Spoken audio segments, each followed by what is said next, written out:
అనుప్రవేశ శృతి బృహదారణ్యకోపనిషత్తులోను చాందోగ్యోపనిషత్తులోను భగవంతుడు సృష్టి చేశాక తానే ప్రవేశించాడు అని వస్తుంది. దీన్ని అనుప్రవేశ శృతి అంటారు. అంటే ఉపాదాన కారణంగా భగవంతుడే జగత్తు అంతా ఉన్నాడు అని చూపించడానికి ఇది తోడ్పడుతుంది.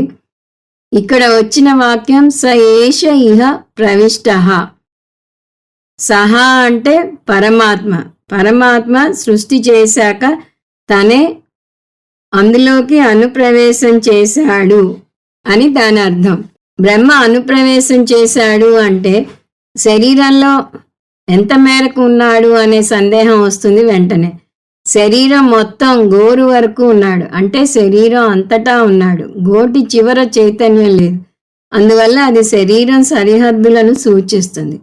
బ్రహ్మ శరీరం అంతటా ఉన్నాడు అని నిరూపించడానికి రెండు ఉదాహరణలు ఇస్తుంది ఉపనిషత్తు. మొదటి ఉదాహరణ క్షురం. క్షురం అంటే క్షుర కత్తి. క్షురహ అంటే మంగలి. కత్తి చేసే పనిని క్షౌరం అంటారు. క్షురధనం అంటే మంగలి పొది.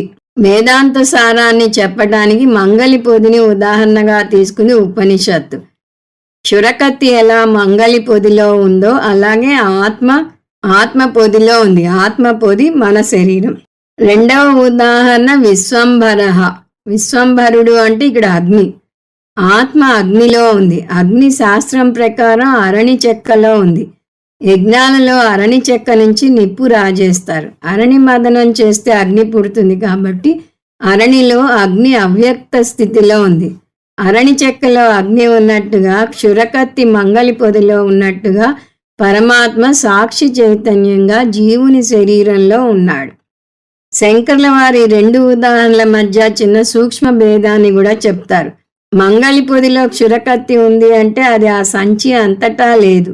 అదే అగ్ని ఉదాహరణ తీసుకుంటే అది అరణి చెక్క అంతటా ఉంది.